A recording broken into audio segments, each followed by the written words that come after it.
Today's video is going to be focusing on the difference between the angle of elevation and the angle of depression. So for each of our word problems, we're going to draw a diagram and solve them. It is really important that you have that diagram drawn if it's not given to you. You are going to get a point for that on your test. There's going to be an entire page of word problems on your test. We're going to round the angles to the nearest degree and the sides to the nearest tenth. So our first question, good thing we already see that there's a picture drawn there for us. Stacy is standing in a building and looking out of a window at a tree. The tree is 20 feet away from Stacy, and we can see that 20 feet right here. Stacy's line of sight to the top of the tree creates a 42 angle of elevation. So if you remember when we briefly talked about angle of elevation already, the angle of elevation goes from that line of sight, which is straight out, up. So that angle of elevation is going to be right here from the line of sight up, elevating. And her line of sight to the base of the tree creates a 31-degree angle of depression. So your angle of depression is going from the line of sight down. So right here, from her sight to the bottom of the tree is creating that 31-degree angle of elevation. Notice that both of them are formed from the line of sight. The line of sight is that line that's going to go straight out, that's going to be parallel to the ground. So if it's going up from the line of sight, it's elevation. If it's going down from the line of sight, it is going to be the angle of depression. What we want to do is we want to find the height of the tree in feet. So we want to find this entire height of the tree. To do that, we can use that angle of elevation to look at this top triangle, solve for this missing value, that's part of the height of the tree, and then we can use the angle of depression to find the bottom half of the tree there. And then the height would be those two combined. And we did cover it up, but we can see, remember, that Stacy is going to be 20 feet away from that tree.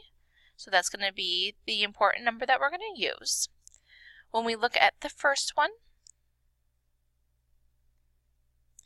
we have the x over here, and we look at its location. The x is going to be opposite of the angle. The 20 is adjacent. So the trig function that relates opposite over adjacent is tangent. So we're going to take tangent of 42 is equal to the opposite side, which is x, over the adjacent side, which is 20.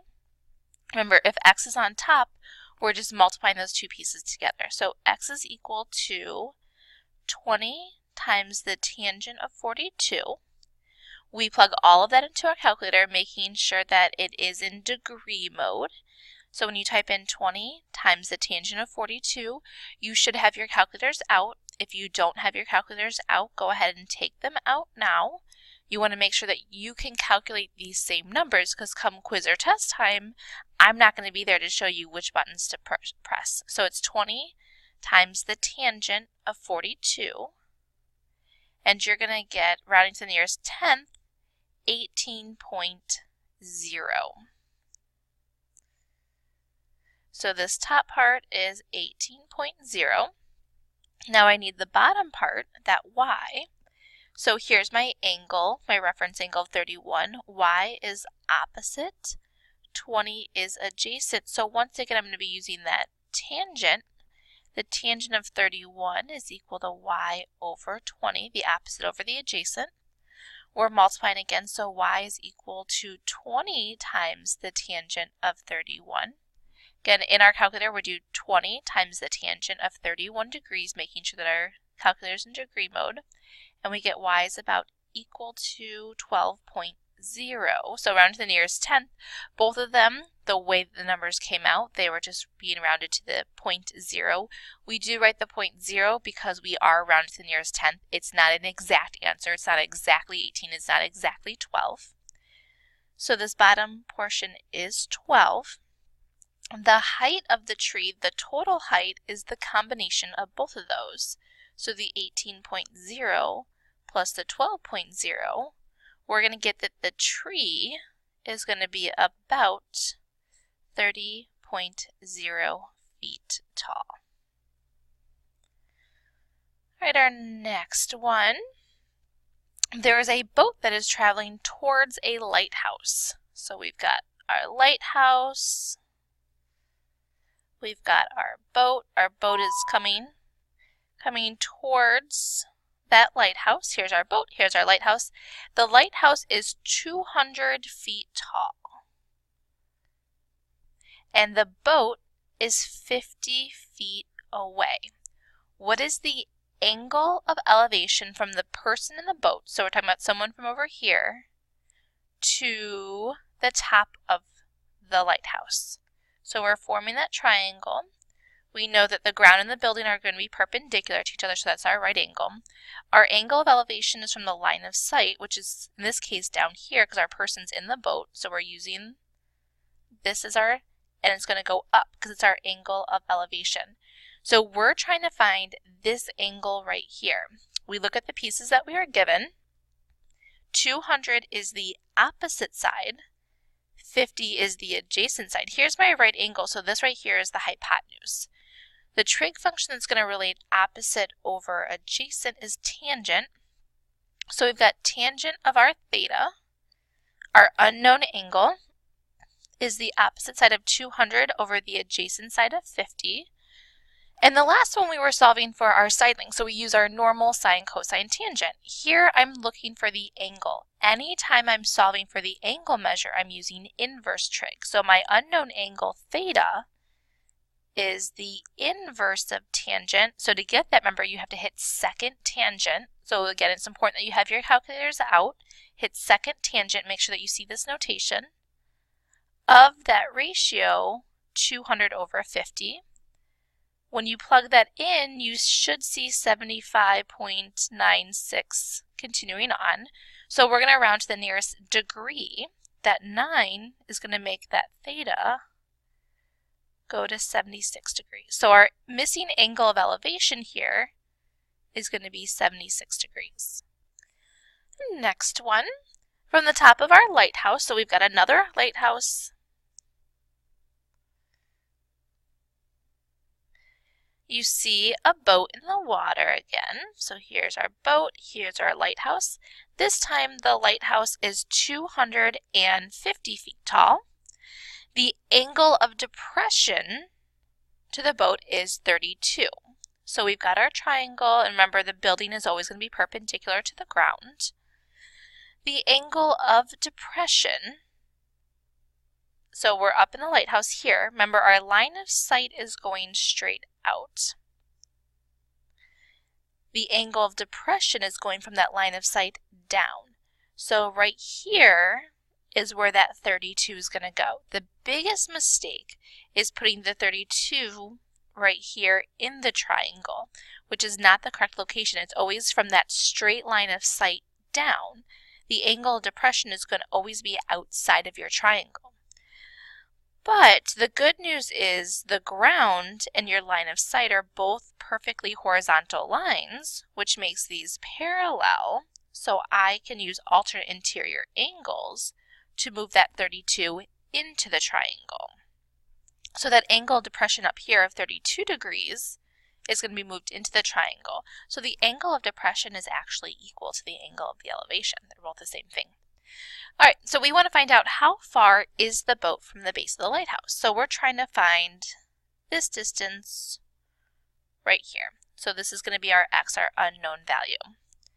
The 250 is opposite of the angle. X is adjacent, so we have tangent again. So tangent of our angle, reference angle of 32 degrees, is equal to the opposite side of 250 over the adjacent side, which is unknown. So remember, if x is on top, we just multiply those numbers. If x is on the bottom, we switch them out. So if I'm dividing by x, I'm going to divide to get my answer. I just switch the x and the tangent of 32. So x is going to be equal to 250 divided by the tangent of 32. So we plug that into our calculator. 250 divided by tangent of 32. You should see in your calculator 400.0836, rounding to the nearest tenth, so that 8 tells me that I'm going to round up. So x is going to be about 400.1 feet. All right, our last question. As the boat drives away from the lighthouse, so that means that the distance from the boat to the lighthouse is going to get bigger. Describe what happens to the angle of depression. So again, pictures are always very, very helpful. We've got our lighthouse. We've got our water. Here's our boat. We have our angle of depression. So here is our starting point. Here's our angle of depression right there, from the top of the lighthouse down to the boat. We're trying to figure out what's going to happen as the boat moves farther away. So if our boat is moving farther away, and now our boat is over here, now we're trying to find out what is happening to that angle of depression. Did that original angle, which was right here, did that angle get bigger or did it get smaller?